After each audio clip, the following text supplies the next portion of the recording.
જય માતાજી, જય શ્રી કૃષ્ણ ફ્રેન્ડ્સ. તો આજે મેં લારી કે હોટલમાં મળે અને તમે પણ ઘરે સહેલાઈથી બનાવી શકો ને તેવી એકદમ છૂટી છૂટી નૂડલ્સ બનાવી હતી. તો તેની માટે સૌપ્રથમ આપણે પાણીને ગરમ કરવા મૂકી દેવાનું છે. તેમાં 1.5 ચમચી જેટલું મેં અહીંયા મીઠું નાખી દીધું છે. હવે તમે ગમે તે કંપનીની નૂડલ્સ લઈ શકો છો. તે આપણે મસાલા વગરની જે એકલી નૂડલ્સ આવે છે ને તે લઈ લેવાની. હવે આપણે 300 ગ્રામ જેટલી મેં અહીંયા નૂડલ્સ લીધી છે. પાણી ગરમ થઈ જાય એટલે તેને આપણે બાફવા માટે મૂકી દેવાની છે. ફક્ત 2 થી 3 મિનિટ આપણે તેને બાફવાની છે. વધારે પડતી આપણે બાફવાની નથી. ફક્ત 2 થી 3 મિનિટ થઈ જાય ને નૂડલ્સ આપણી બફાઈ જાય ને તમે આવી રીતે હાથમાં લઈને જોશો ને તો હળવે હાથે તમે આમ ખેંચશો ને નૂડલ્સને તો તૂટી જાય છે.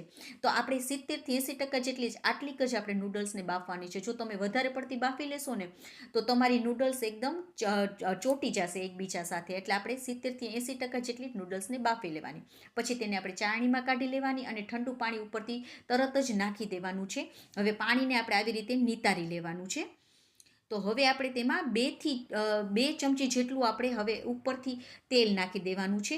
અને ફરીથી આપણે તે તેલને પણ આવી રીતે હાથેથી મિક્સ કરી લેવાનું છે. અને એકદમ હવે નૂડલ્સને આપણે ઠંડી પડવા દેવાની છે. ત્યાં સુધી આપણે તેમાં નાખવાના શાકભાજીને સમારી લેવાના. તો મેં અહીંયા કોબી લઈ લીધી છે.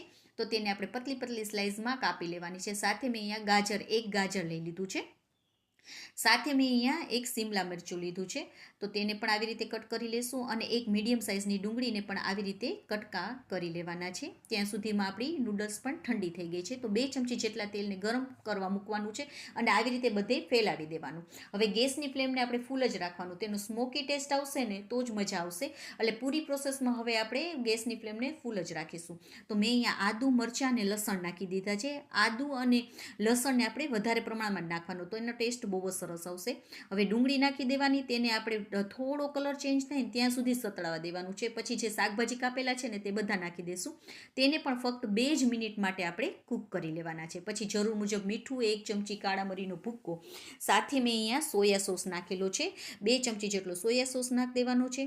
1 ચમચી જેટલો મેં અહીંયા રેડ ચીલી સોસ આવે છે ને તે નાખેલો છે. સાથે કેચઅપ નાખવાનું છે. તેનાથી તેનો ટેસ્ટ સરસ આવશે.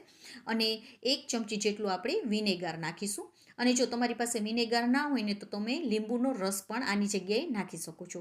હવે આ સોસને પણ 1 થી 2 મિનિટ માટે જ આપણે કૂક કરી લેવાનું છે. પછી તરત જ આપણે નૂડલ્સ નાખી દઈશું. તો જો એકદમ છૂટી છૂટી એવી આપણી નૂડલ્સ તૈયાર થઈ ગઈ છે.